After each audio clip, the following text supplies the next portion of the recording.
Hey, Decide Destiny crew, Casper here. Thanks for joining me for another Decide Destiny conversation. Today we have got a gentleman across the pond and around the world, Sam Led himself. We finally connected. We missed each other a few times and then it dropped out just before, but it's meant to be. It's divine timing, my friend. Divine timing. Exactly. You're like next door, but you're like, what, 10,000 miles away? I'm here in Santa Barbara and you're in gorgeous East Coast of Australia. Oh, West Coast, the wild West Coast. Oh, you're in that one city that is far from everything. Perth. Literally. Perth, right. I had a friend, very good friend. Isolated city in the world. But gorgeous. Yes. Yeah. Well, but we connected, and I think we're closer in energy and what we're doing. Totally. You know. So folks, Sam Led is a no nonsense mindset and transformation coach. He's a speaker and a powerful group facilitator. And he is the voice behind the Fearless Now podcast, which I absolutely love the name of. And he also believes that he is more of a guide than a coach, which I also love. And I think, you know, you're a guide, and I also love I heard someone recently talk about that they're a facilitator, they're a dream facilitator, which I really love. So yeah, welcome, Sam. Thank you. That's well said for 6 a.m. You did it. Yes. Yeah, I can't function before caffeine, so you did a great job. No worries. Thank you for having me on this. You know, I love your work.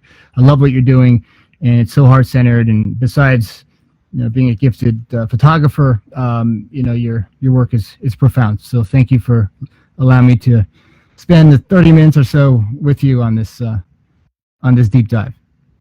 No worries, man. Thank you, and thank you for reaching out, connecting, and do you do that quite a bit? Do you kind of see people that you resonate with online and reach out to them direct? Yeah. Yes, it's interesting. It's energy is everything, and I think that we ignore the fact that we can intuitively pick up energy that we resonate with, that we powwow with, that there's synergy with, and that's even on Zoom, even on Facebook. It's all possible. Exactly. Yeah, 100%. Yeah, it's possible at that next level, and you kind of, when you move beyond the physical, you kind of get something that resonates. And there's science behind it. There's science behind it, because even scientists say there's an intelligence behind life that's guiding us. Yeah. You know, I use a lot of surfing metaphors because, you know, yes, I love the water. Beautiful. And I also use actually, something happened to me 2 days ago. If I could share briefly with you and your audience, that will kind of meld everything together, which is the story is a good metaphor. So a couple of days ago, I was paddling out. I was going out early swim, and I didn't know there were rip currents. I don't know if you're familiar with rip currents. Yep. Yeah. They really can test your suck you out. It's a vacuum cleaner. So I wasn't paying attention. I was just like so excited. It was like 6 a.m, early in the morning, and I'm not a morning person. I can barely see straight. That's why I applaud you so much for waking up so early. Thank you. I jump in the water, and to be in the water for me, just the salt water hitting my feet, it gets me, you know, it gets me present, and it's also very cleansing, and it's my favorite thing in the whole world. So I started swimming. I started going out, and all of a sudden I see this whirlpool. It's like a very small whirlpool, and then the sets keep coming in one after the other. Like every 2 seconds there's another set, and I'm looking. It doesn't look right to me, and all of a sudden it's like I'm being sucked by a vacuum cleaner out to sea, and But okay, so here's the interesting thing.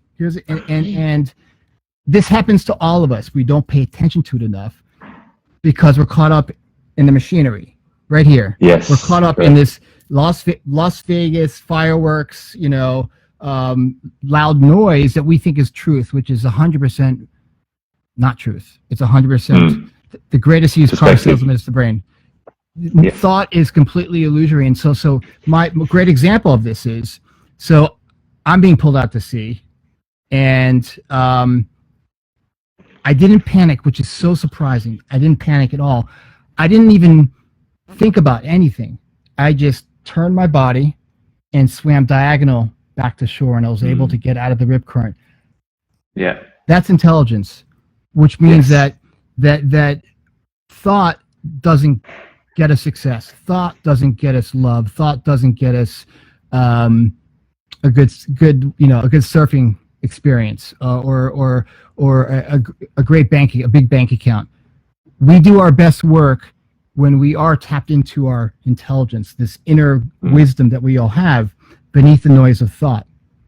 But we've been taught the opposite. We've been conditioned to learn that actually our circumstances outside of us are influencing how we feel, which is completely false.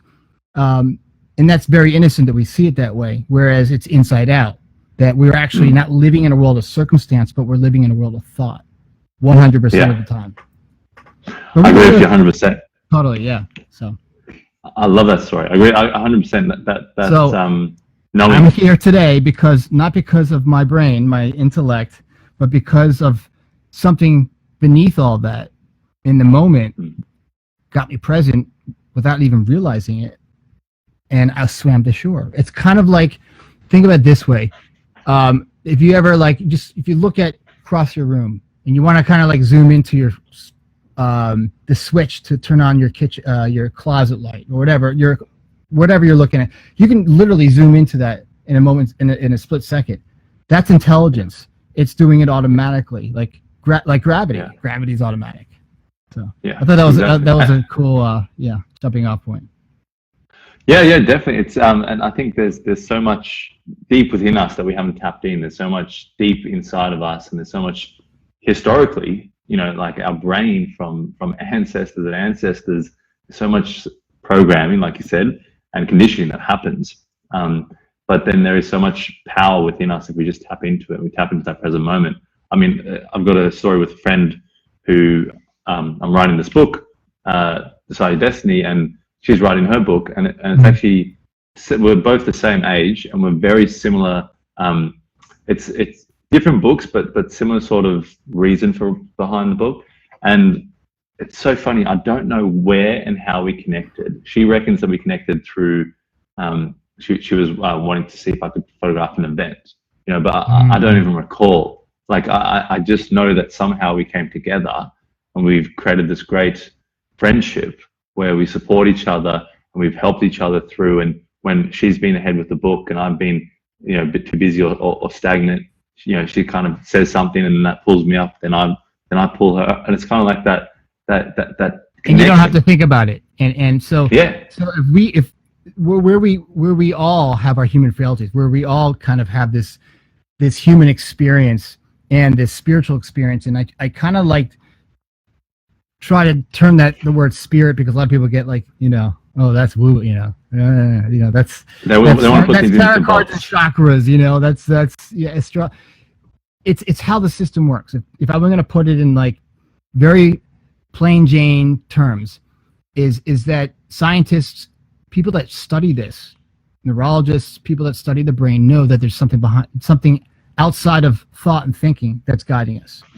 Okay, and what happens is that from birth onward, we have this brain that's a tape recorder that has a set of equipment that hasn't had a software update since like the Paleolithic era. So we're dealing with old equipment that is ready to run or to kill if we're being chased by a saber-tooth tiger, right?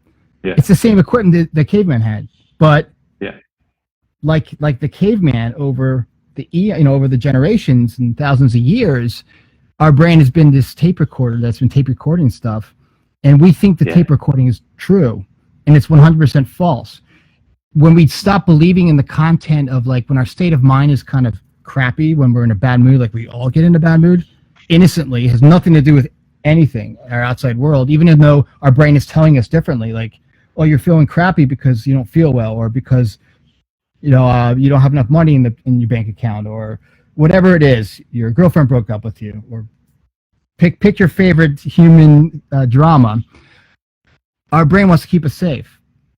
So what does it do? It has to find something outside of us, because during caveman times, that's what it did, right? Brain's going to do what a brain's going to do. But us, me, you, Kyle, the whole collective, underneath thought is love, is well-being, is expansiveness, is we make our right decisions underneath the noise.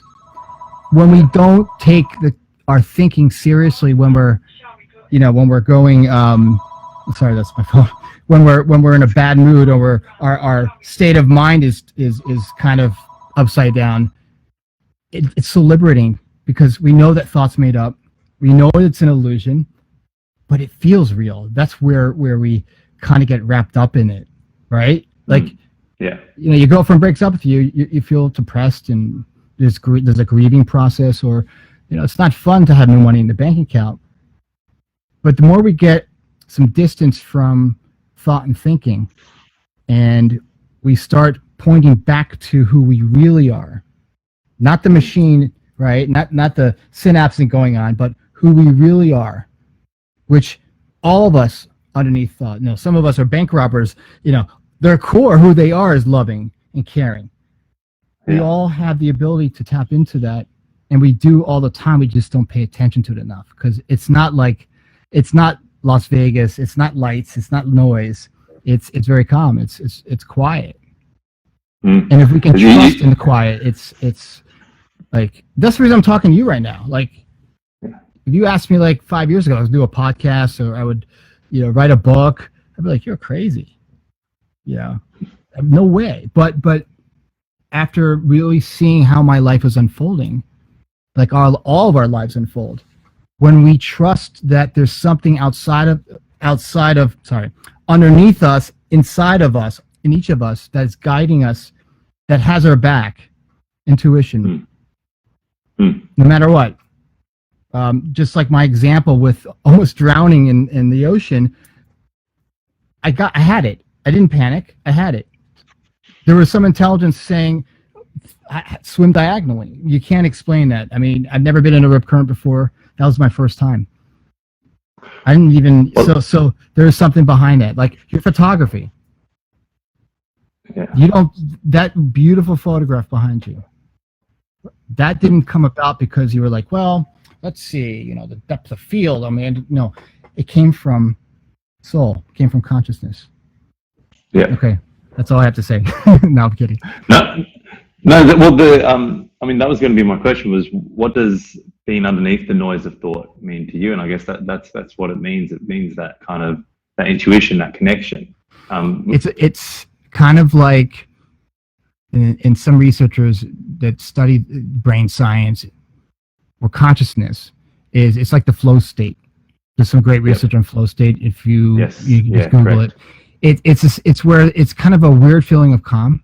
You just feel good for no reason. And when I always tell my clients and people, look for a feel-good feeling, even if you have cancer, even if you just got into a car accident and you're dealing with the adrenaline, we are not equipped to be a slave to our thinking all the time. That's why our brain bounces around all the time. Like, our brain loves us, but it's tired, especially after this pandemic. It's tired. And when we see that who and what we are is underneath our thinking, we can then, when our brain starts going a little nutty and starts getting caught up and zooming in on the problem, like, I was diagnosed with ADHD and a little bit of OCD many years ago. I could have got caught up in that diagnosis, I could have overthought that diagnosis, but that's thought too. The label, That's thought too, Yeah. And so when we point to those moments where we can't explain it, where, like, for example, me being able to swim out of a rip current without knowing I was in a rip current until I was caught in the rip current, never being in a rip current before, there was this inner intelligence beneath the noise. If I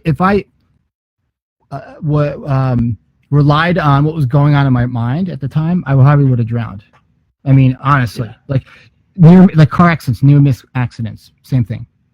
Hitting, we've all experienced that. We've also experienced that feeling like love, like, oh, she's the one. When I fell in love with my partner, it was like that feeling.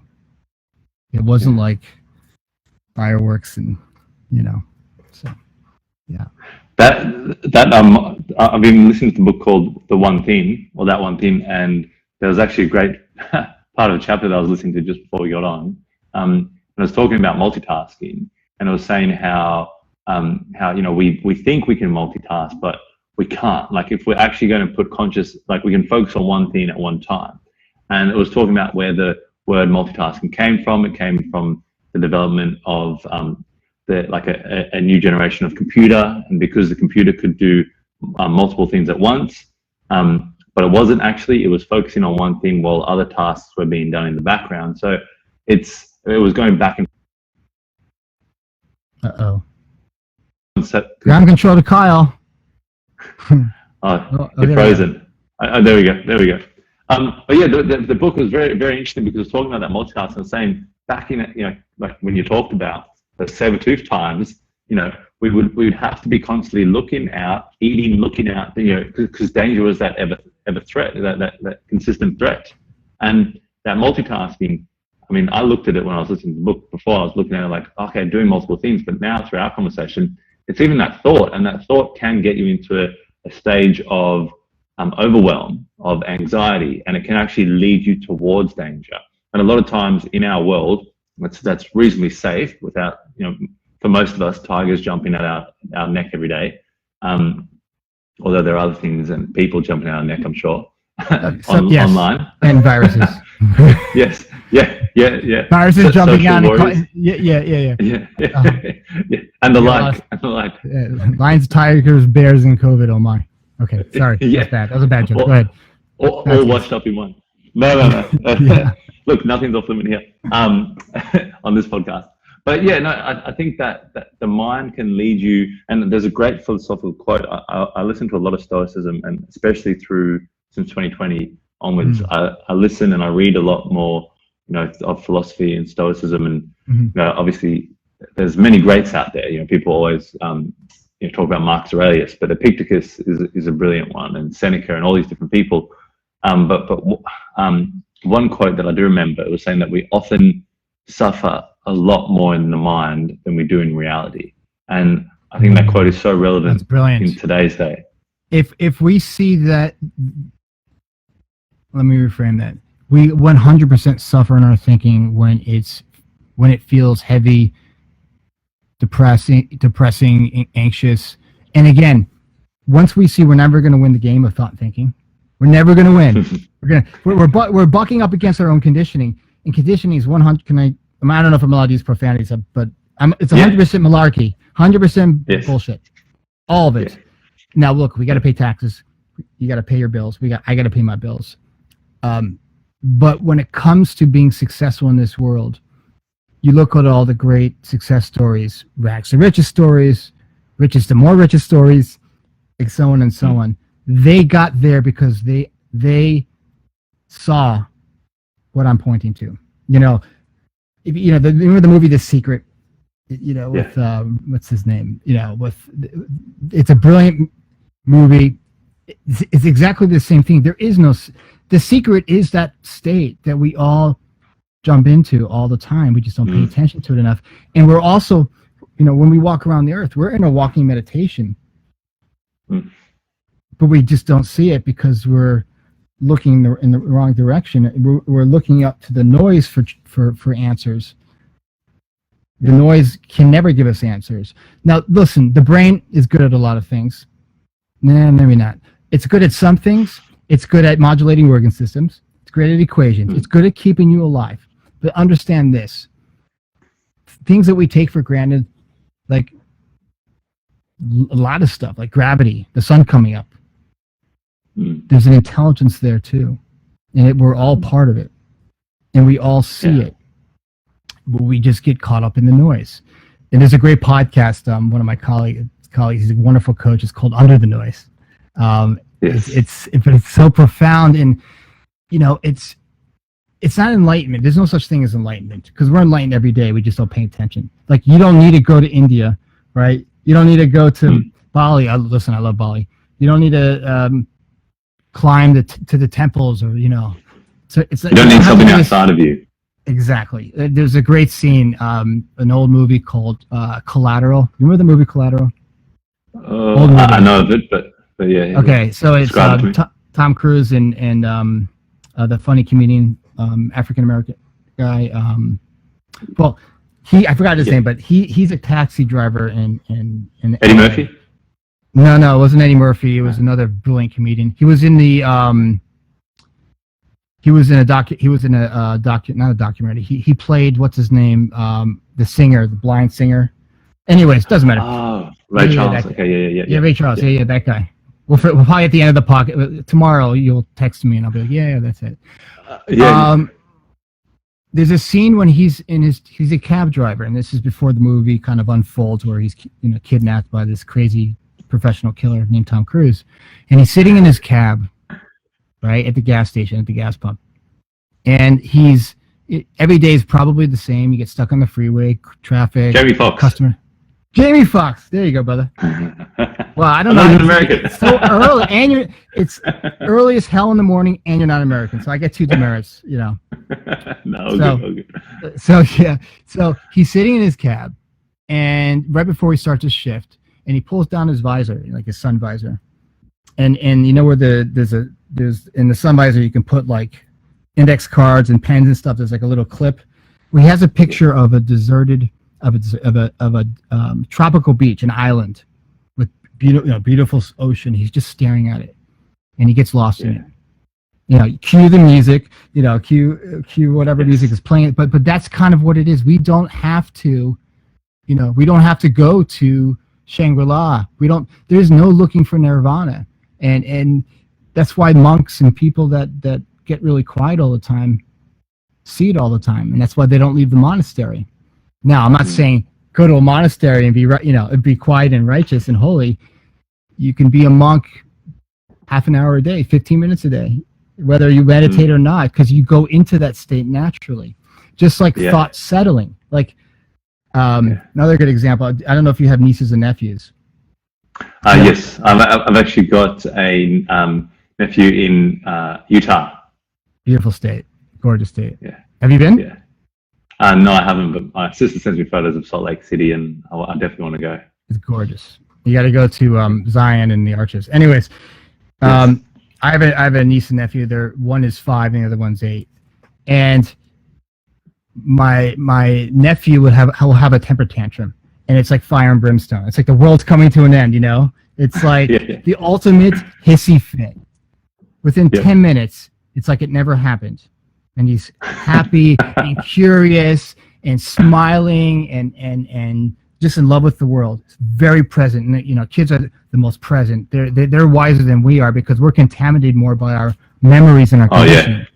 So 100%. If kids see it and we see kids doing it, imagine what adults can do with this very powerful supercomputer between our ears if we pay attention more. The issue is we got to unwrap some of that conditioning, and it just takes one thought. But society has said, well, no, you need to go to a therapist and talk about your traumas and that's all well said and good. And listen, if it works for you, I never see, if someone's doing something that's helpful and it's working for them, go with God. Do your own research on this. But what I ask of people out there is get really curious about thought, because you'll see what I'm pointing to, and if you do see it more, the noise won't be as debilitating. They've used this understanding of how the system, how mind works, that there's this intelligence behind life, and they've worked with prisoners and maximum security penitentiaries. They've used it in state psychiatric hospitals with folks that are suffering from mental health issues, like bipolar disorder, schizophrenia, and so they've helped see what I'm pointing to. And there was a psychiatrist, his name is Dr. Bill Pettit, brilliant psychiatrist, who basically gave up psychiatry to share this understanding, and he's had clients with schizophrenia within a couple of weeks and fine, because the voices they see are made up, and even when they're loud, they're made up. Right. It's disarming those things bit by bit. I think one thing I can notice in my personal life is when you are present. And one thing that I really enjoy is when I'm in a social setting around other people, and because of, I think it's from photography. I think that's where it comes from. But you know, I'm in a few networks, and I run this, like I run a few different groups, and just kind of seeing someone, and you know, they've got that kind of that cat eye fear in their eyes, and they got that stance, and you know, it's kind of yeah, and you know, when you kind of see someone in a network event or something like that, that's usually the approach. But being able to disarm someone, it's such an important thing in photography, to be able to actually get photographs, you know, whether it's, you know, portraits, which I love doing, portraits of family, you know, and later today I'm actually taking photographs of a business owner in a big company, and you know, in these big factories. Anywhere I go, no matter if it's CEO or my younger cousin, being able to disarm that person is such a important, I think, skill to learn. And you can disarm with self-deprecating humor. You can disarm with, you know, which is a favorite of mine. You know, you can disarm. Yeah, in the same way. I mean, and that's so brilliant what you said there. Is that, you know, when you think of, like, imagine like some of your clients or customers, clients, you know, people that hire you for your work.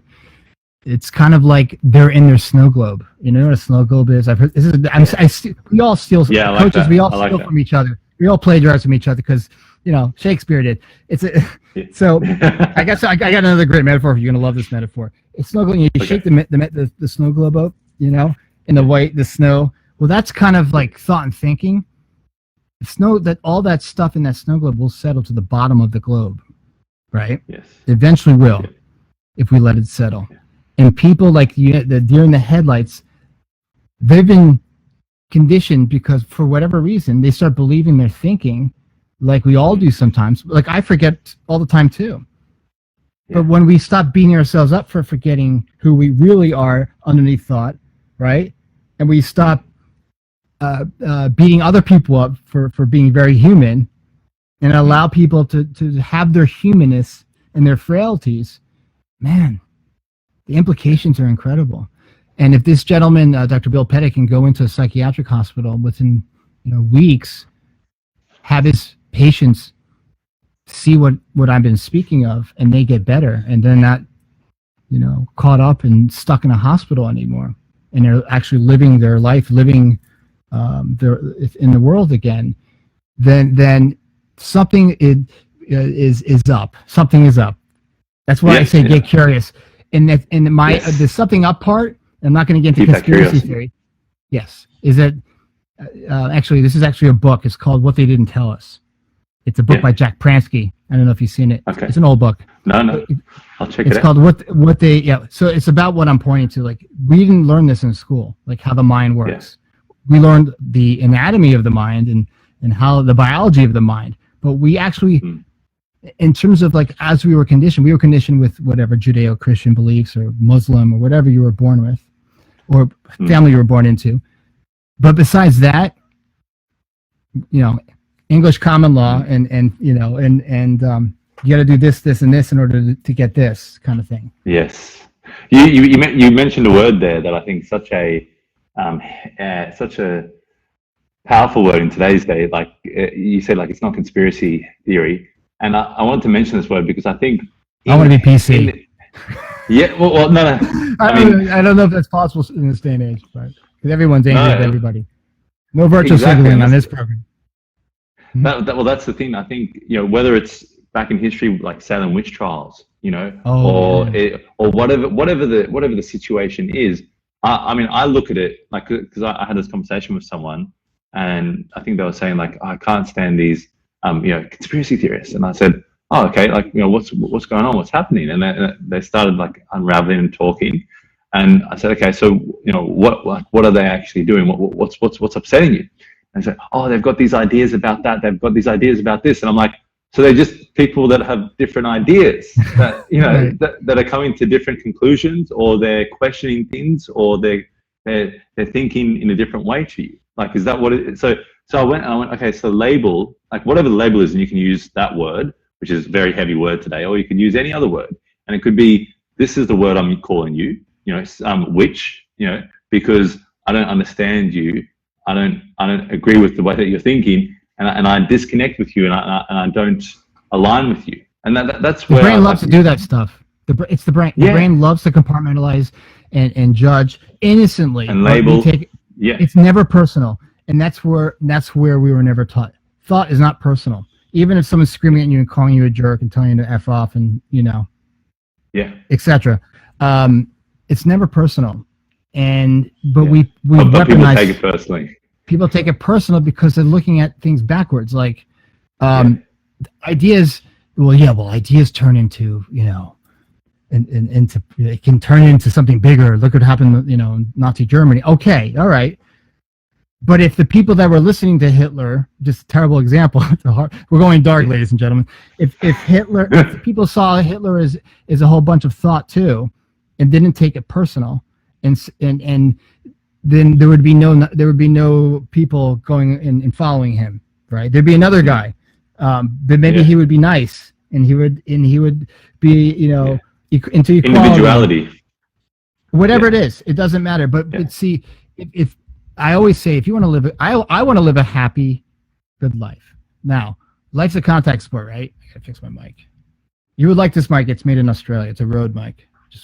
I got one too. Yeah. So I'm a kind of, but I'm a poser. Mike, cheers. Oh, that's a cool one. That's the desktop one. Yeah. This one is. Yeah. So, we weaponize thought, but we also see that thought means absolutely nothing. Thought is a gift. Thought is a tool. It's a technology, but sometimes we use the equipment wrong. And again, the great example is me and the rip currents. If I actually listened to the noise in my mind when I was stuck out at sea, I probably wouldn't be here talking to you. Or maybe I would have, but it would have been a lot harder to get out, to find my way back to the beach. And that's the thing. You can rely on intellect 24 hours a day, fine. But it's going to be a lot more exhausting to do the things you want to do and create the things you want to do. Because creation happens beneath our thinking. And I don't know why, and you don't know why, we don't know why. And that's where it gets lost in translation, because people think it has to be it's not science. Well, where do you think science comes from? Science is developing.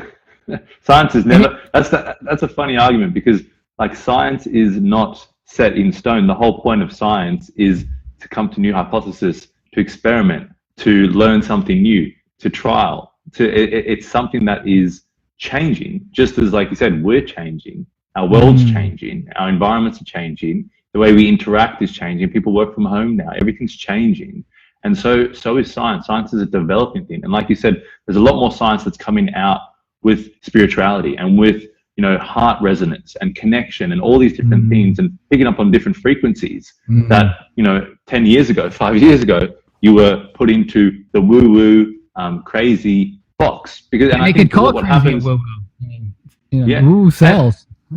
Yeah, exactly. And I mean, my heart goes out to anybody who's been put in those boxes. And one thing I'd say is, like you said, it's not personal. It's what it is, and if you go out in your day, how many visual elements are you seeing? How many words are you hearing? How much information is being downloaded into your system? And like you said, it's a prehistoric system, and we are filtering out a lot. So when people see something that's totally, so they go, okay, this is my mind. This is how I live. If I go here and I do these 5 things and I believe in these 3 things, then I get this thing at the end of the day, and then I get this little reward. So they go through their sort of day like that. But then if someone comes in like a hurricane with a totally different thing and go, wow, do you know we were conditioned at school, or we were never taught this, or do you know that it could, this could all be a computer simulation game, and we could, that person will freak the F out, because they'll go, no, that doesn't work in my reality. But the funny thing is that every single person walking on this planet, whether you live in poverty or Shacktown Shack or mansion in Beverly Hills, which I stole as a lyric from a Talking Heads song, by the way. Yes. Yep. You know the song I'm talking about? Yep. Same as it ever. Okay. The interesting thing is we language our way through life, thinking that thought that's connected to words and turns into sentences. Hopefully, some people speak and run on sentences, and I speak and run on sentences sometimes. Is somehow has real, power. Now, it can, if a world leader is going up on stage and saying a whole bunch of words, that can influence and impact. But when you really think about it, does it really? We as a society, we've used the equipment wrong for so long that we've forgotten who we are. And again, I'm not going into COVID war stuff, blah blah blah. I'm talking about we are designed to be loving. We are designed to have connections, like you and I. Yeah. I mean, I've never met social contact, community. Social contact. We're designed to have compassion for others. Now you can say, well, what about people that have psychopathy?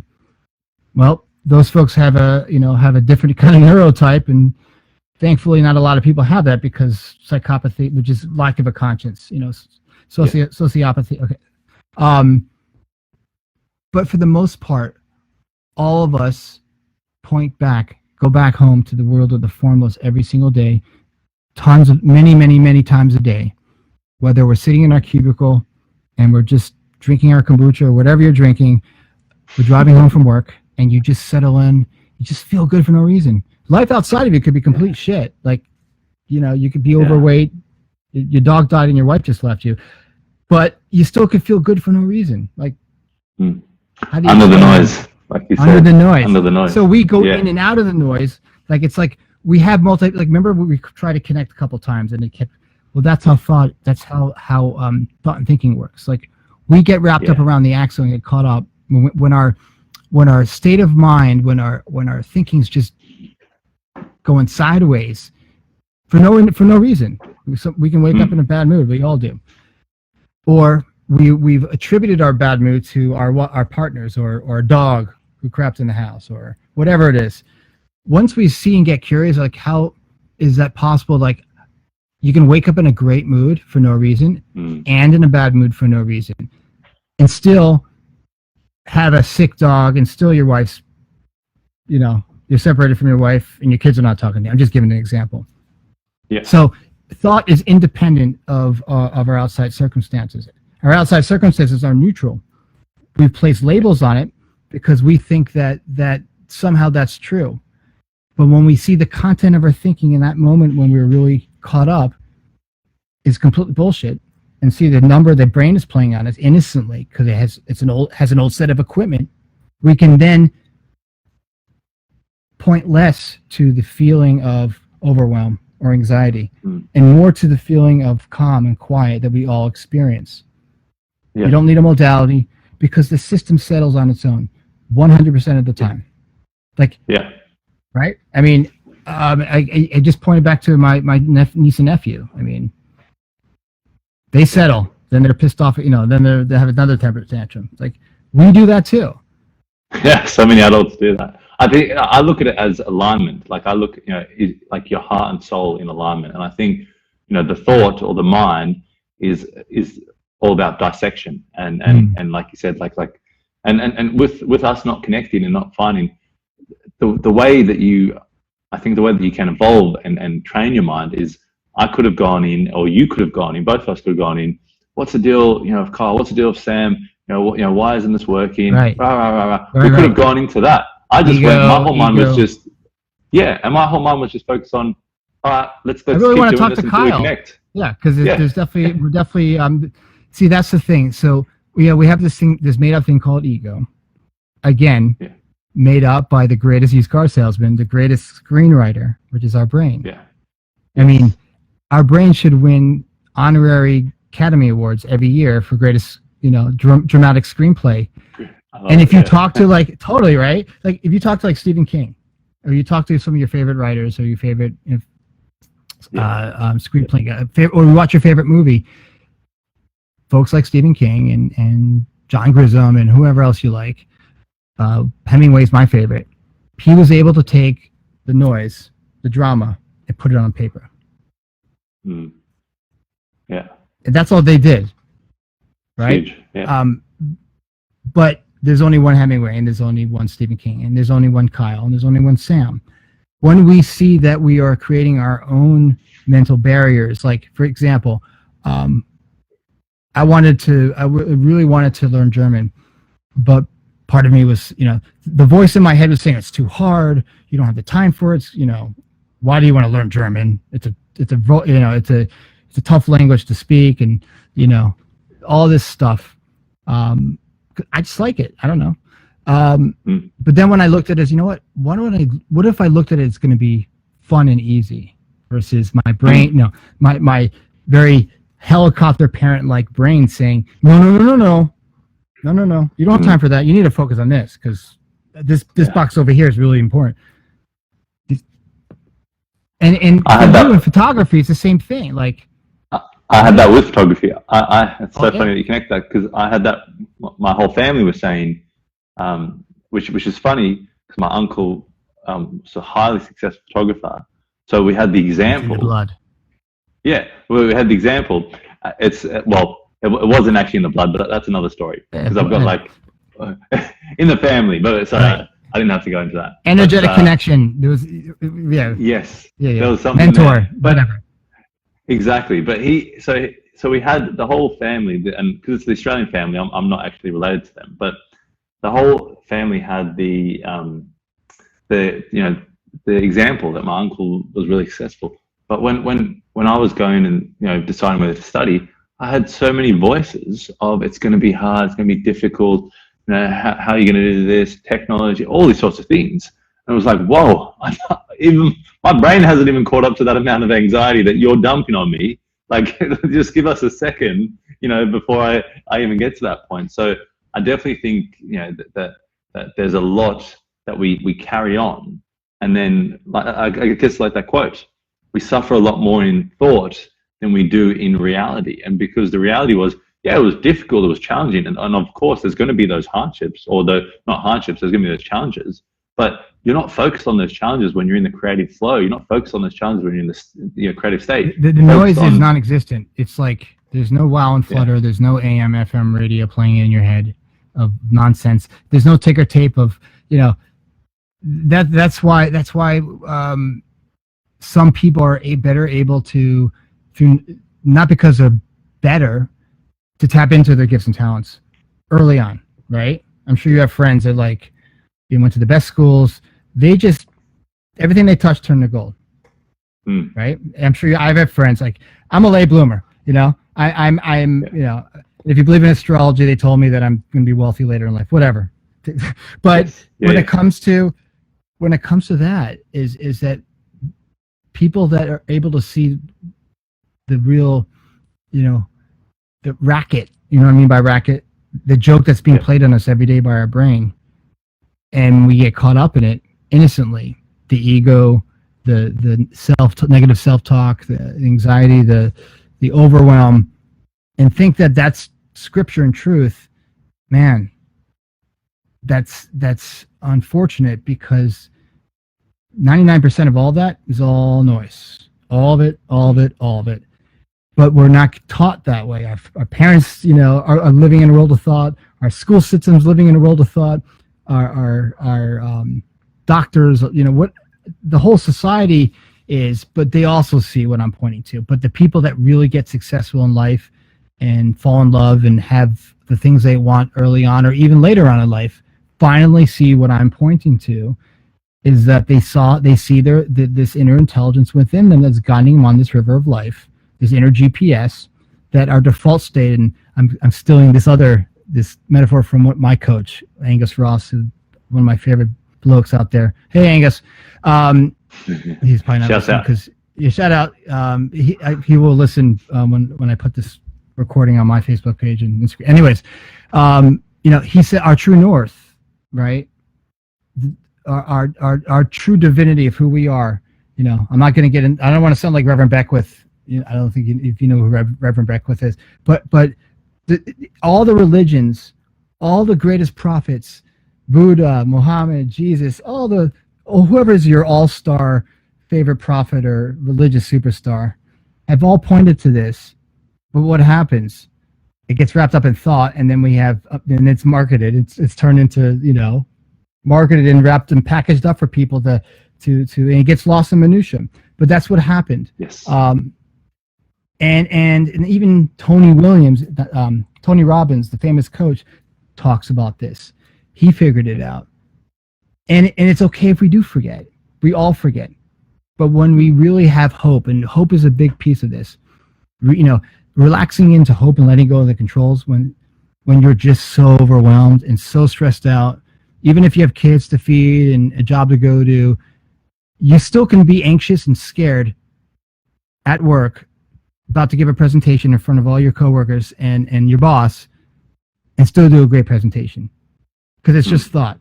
It's uncomfortable. It sucks. It feels horrible. We think it's real because it's horrible. But a lot of us do that anyways. Yeah. And there's so much beyond all that. And once people see beyond the noise, we need reminders. I need everybody needs reminders, because you can't escape thought. Thank God it's a gift, and it's also a curse when we use it wrong. But we can't escape it. And once we see we're never going to win the game, and I'm doing another quick story. Do you ever see the movie Liar Liar? Yes. Yeah. Okay. Jim Carrey is a lawyer. Yeah. He's got this spell put on him that he can't tell a lie for a full day. And he's a lawyer. That's like the worst thing you can do to a lawyer. He can't lie. So he's so like, he goes into the bathroom of the courthouse and he's kicking his own ass. Kicking my own ass. And he's like, disheveled. Totally. And he's all bloody and gnarly. And this poor guy walks into the bathroom, and Jim Carrey looks at him like a crazy person. And he's like, "What? I'm just kicking my own ass. Would you mind?" And I'm just doing that because another coach actually talked about that same movie. But it's so brilliant. It's such a great metaphor that I had to steal it for y'all. That's what we do to ourselves. We're the Jim Carrey character, not with a spell on us, so wrapped up in our own stuff and our own anxiety and other people, what other people think about us, and bills to pay. And if you could just see that our brain's going to do what our brain's going to do, it loves you, but that's not the be-all, end-all of your existence. You don't have to meditate every day to see it. You just can sit quietly in your car, put a piece of music on. I don't know, whatever. I always say to my clients, and I'm saying to you too, happy place. Look for a feel-good feeling. Yeah, I love that. Tell a joke, get present, and then see where it takes you, because that's what it's all about. You don't have to be fancy schmancy, the yoga poses. I mean, that's what you like. I mean, my partner, who's also a photographer, she does portrait stuff similar to you do, but it's not her. It's like a side gig. This looks like you're a professional. She does it professionally, but not so much anymore. She uses an iPhone camera. Does that mean that because she doesn't have a Leica camera or fancy Nikon, does that mean she's not a good photographer? No. But people would look at her. That's the minutia. That's the minutia. Yeah. That's thought. Yeah. Exactly.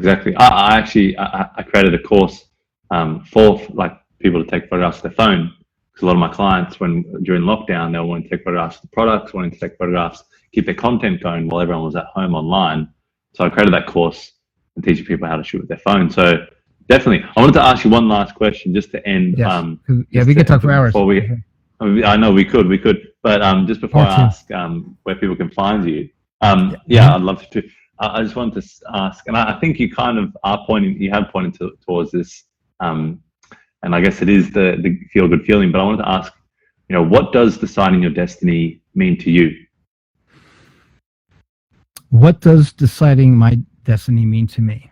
Well, it's kind of what I've been sharing. That once we see that we are incredibly loving, and warm and a species of that's for me. I look at it as I do my best work when I'm quiet and not in my thinking. And when I'm in my thinking, I still do my best work because I see it's all thinking. But I think that when we can see that you're not going to win the game, you're not going to beat the system. That's why, and again, follow your own. I tell people, follow your own path when it comes to working on yourself. Do your own research. I don't tell people to do, go with God. But once you see, like, there's nothing to fix. There's nothing broken. And I have one more metaphor. You ready? Yeah. I stole this from Michael Neal, who's a brilliant coach. We are diamonds covered in shit, lacquered in lipstick.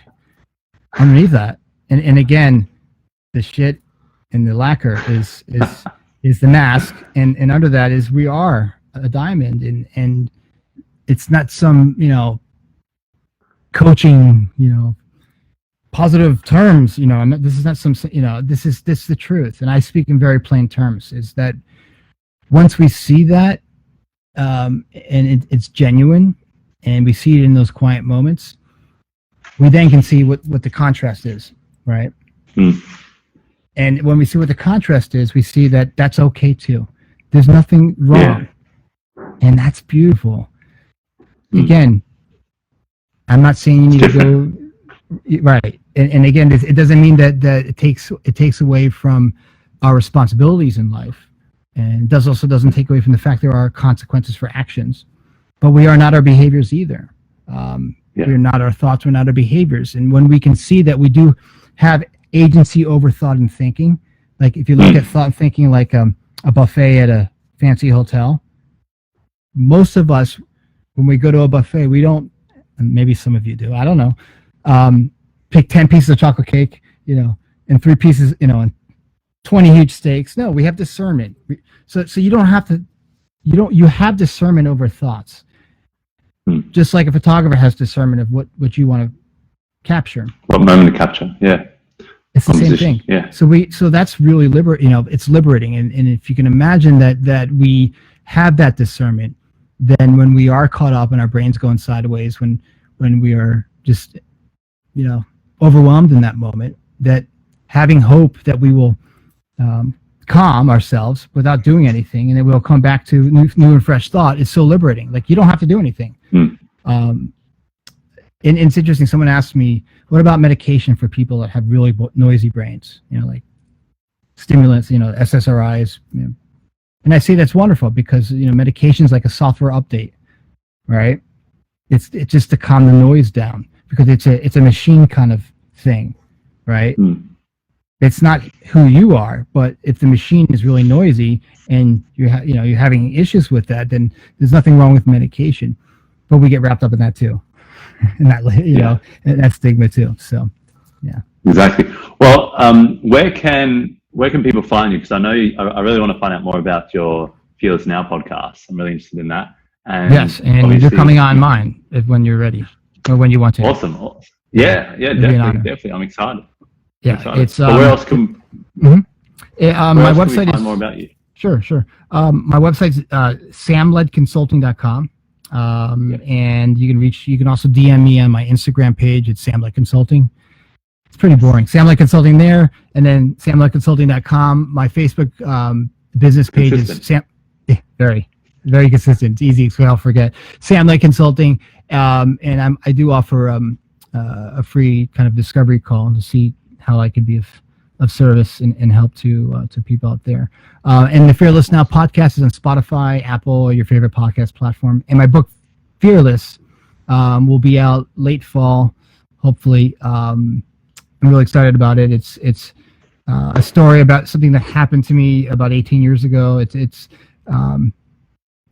But it's made me what I am today. And it's all about kind of me seeing like what thought and thinking is, and how to live a nicer life without doing a lot, because of people in sub-Saharan Africa that are living in poor, squalid conditions can find happiness and moments of happiness, or in war zones. I mean, we see it all the time.